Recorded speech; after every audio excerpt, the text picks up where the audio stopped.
Ask most people what decides whether they end up financially comfortable, and they'll point to the things that feel important: which fund they picked, whether they bought at the right moment, how disciplined they are, how much they earn, how clever they've been with money.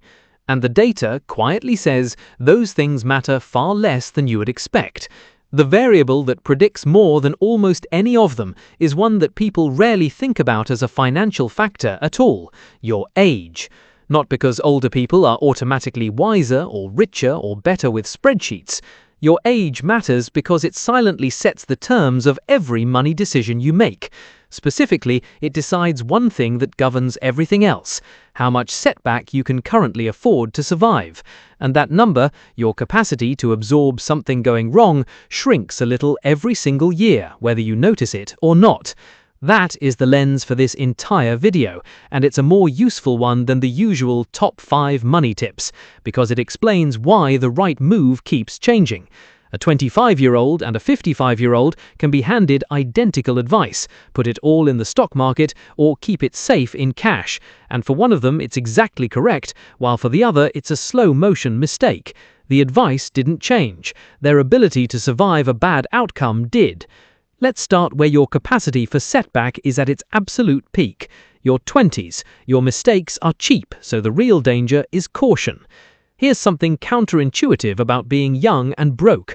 Financially, you are in the safest position you will ever occupy for taking risk, and almost nobody uses it. Think about what setback even looks like when you're 25. The global stock market falls 30% the year after you start investing. For a person nearing retirement, that's a disaster. For you, it's close to irrelevant and arguably good news, because you have 3 or 4 decades for markets to recover and you're now buying in cheaper. Historically, over long enough stretches, broad global markets have trended upward through every crash, war, and recession thrown at them. None of that is guaranteed. Probabilities are not promises, but the longer your horizon, the more the odds work in your favor, and the more a single bad year washes out. Which flips the usual worry on its head. The genuine risk in your 20s is not investing badly, it's the caution of not investing at all, leaving money in cash where it slowly loses purchasing power, or opting out of things because you feel too broke to bother. You can afford enormous setback right now. The mistake is refusing to take the good kind of risk while it costs you almost nothing. So what does that look like in practice? 3 moves in order of how much they tilt the odds. First, the free money almost everyone leaves on the table. If you're employed in the UK, you're very likely auto-enrolled into a workplace pension, where your employer must contribute alongside you. That employer money is, in plain terms, a slice of pay you only receive if you don't opt out, and a striking number of young workers reduce or cancel it to bump up their take-home.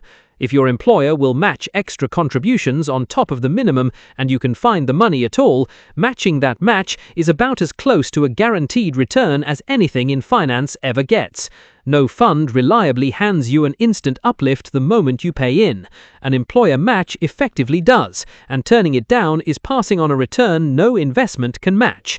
Second, before you touch the market, park a small cushion of cash somewhere dull and reachable, enough to cover a few months of essentials. This is the one place caution is the right call, because it's protection for the near-term setback that actually lands on 20-somethings: a lost job, a broken car, a surprise bill. In the UK, cash held with a bank or building society covered by the Financial Services Compensation Scheme is protected up to £85,000 per institution if it collapses. This money isn't meant to grow, it's there so the next small disaster doesn't force you to sell your investments at the worst possible time or reach for expensive credit. Third, and only after those 2, start putting money regularly into a broad, low-cost, globally diversified index fund, and then leave it alone. That last part is not a throwaway line, it's where most people quietly self-sabotage themselves. The research on this is lopsided to the point of being embarrassing.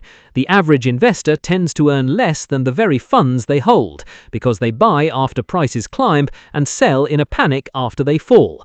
In your 20s, the skill you're building isn't picking winners. It's the discipline of doing nothing while everyone around you reacts. Your 30s, the setback that can hurt you, moves house. Something important shifts in your 30s, and it's not about the markets at all. it's about who now depends on your income. For many people, this is the decade of partners, children, and obligations, other humans whose lives are quietly wired to your monthly pay. And the moment that happens, the biggest financial risk in your life stops being a bad investment year and becomes something else entirely, you being unable to earn. The stock market falling is a setback you can wait out. Losing your income through illness or injury while 3 people rely on it is a setback that can undo a decade of careful saving in a matter of months. The numbers here are sobering. A meaningful share of working-age adults will go through some period unable to work due to sickness or injury before they reach retirement.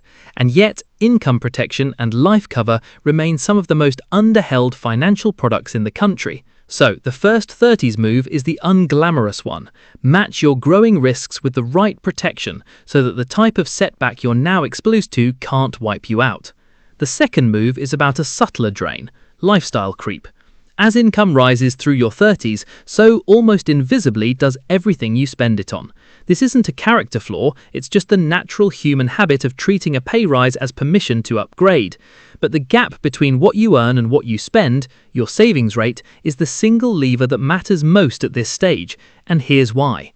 Early in your investing life, your pot is still small, which means your returns barely register. On a few £1,000s, the difference between a great year and a poor one is pocket change. What genuinely moves your future is how much you're putting in. That's oddly freeing. You don't need the perfect fund or the hottest sector. You need to hold your savings rate steady as a percentage and let it climb automatically with every pay rise, before the money ever reaches your current account and starts feeling spendable. Your 40s, 2 quiet ways your money leaks. By your 40s, the picture changes again. You're usually at or near your peak earnings, and, crucially, your invested pot is finally big enough that its returns matter. Remember how in your 30s a good or bad market year was pocket change. On a pot of £80,000 or £100,000, a couple of percentage points is thousands of pounds a year. The returns now do the talking. And that shift exposes 2 sources of setback that were harmless when your pot was small and become expensive now that it isn't. The first is entirely self-inflicted and almost invisible: fees. A platform or fund charging 1.5% a year doesn't feel meaningfully different from one charging 0.2%. It sounds like a rounding error. But across a large pot over the 2 decades you have left, that gap can quietly consume a startling share of your final wealth. In some analyses, an extra 1.5 percentage point of annual charges swallows roughly a quarter or more of what your pot would have otherwise have grown to. You never feel it because it's deducted silently, a sliver at a time, in good years and bad. You pay it either way. So the 40s move is dull but high value. Find out exactly what you're paying. The platform charge, the fund's ongoing cost, any advice fee, total it up and ask whether you're getting anything for it beyond the privilege of being charged. For most ordinary investors, a cheap, broad, globally diversified index fund on a low-cost platform is the evidence-based default, and every fraction of a percent you cut is a return that's genuinely guaranteed, which no fund manager can ever claim. The second source of setback is psychological, and it's the trap that catches people who think they've left it too late.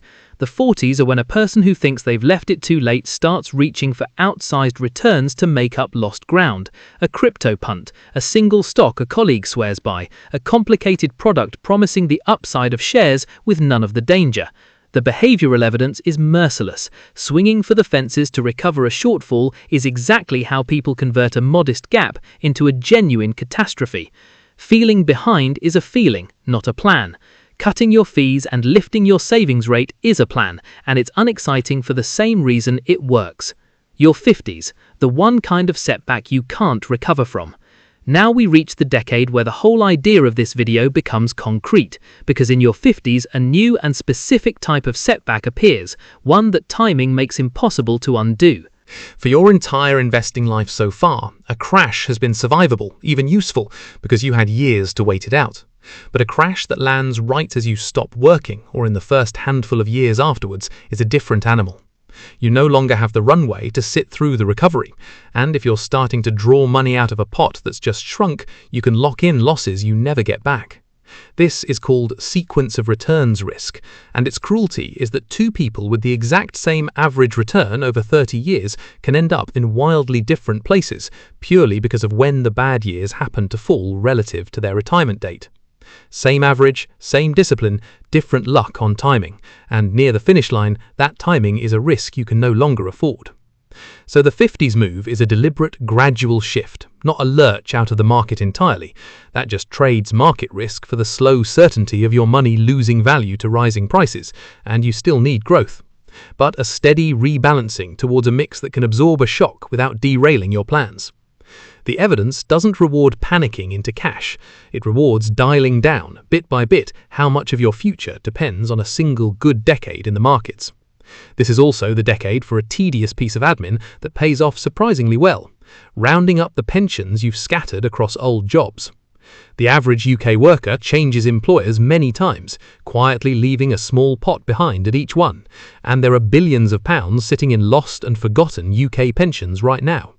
Bringing yours together lets you finally see what you actually have, what you're paying across all of them, and make one coherent plan instead of a fragmented guess.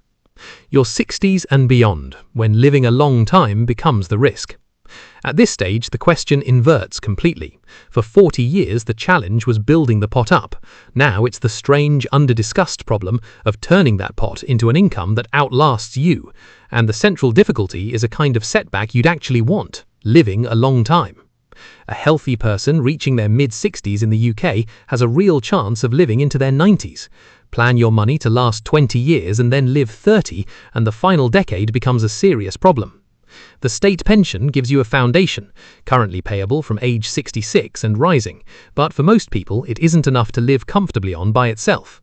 So the move is to know precisely what you'll get and when, by checking your state pension forecast, and then to be deliberate about how you draw from your private savings on top of it. Withdrawing too fast in the early active years is the most common way people drain a pot before their time. Drawing sustainably and keeping some of your money invested for the growth you still need across a retirement that could run for decades is what separates money that lasts from money that doesn't. And there's one probability worth stating plainly, because it's the reason every earlier decade carried so much weight. The shape of your 60s was mostly decided in your 20s, 30s and 40s. There's very little a good decision at 65 can rescue a run of missed ones at 25. The growth you didn't capture simply isn't there to spend. That's not meant to frighten anyone already at this stage. The right move is always the best one available to you now, but it's the honest reason your capacity for setback and how you spent it matters at every age. Step back and you'll notice the specific advice kept changing decade to decade, but the underlying instruction never did. Match your bets to how much can currently go wrong for you. When you can survive almost any setback, the mistake is being too cautious. When you can survive very little, the mistake is being too bold.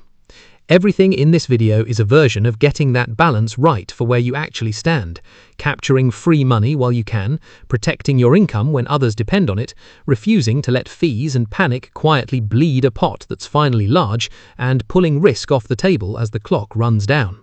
None of it guarantees wealth. Markets owe no one a return, and probabilities never harden into promises, but the weight of the evidence points one way. People who quietly match their choices to their age end up with far better odds than people chasing whatever move looks clever this week. You're not trying to win a jackpot. You're trying to stop setback from being able to ruin you, and then let good luck compound in the background over time. So wherever you are today, whether you're just starting your career, building momentum, protecting what you've earned, or making the most of retirement, the smartest money move isn't tied to your age alone. It's choosing habits that give your future self more options than your present self has today. Until next time, take care and keep making smart decisions with your money.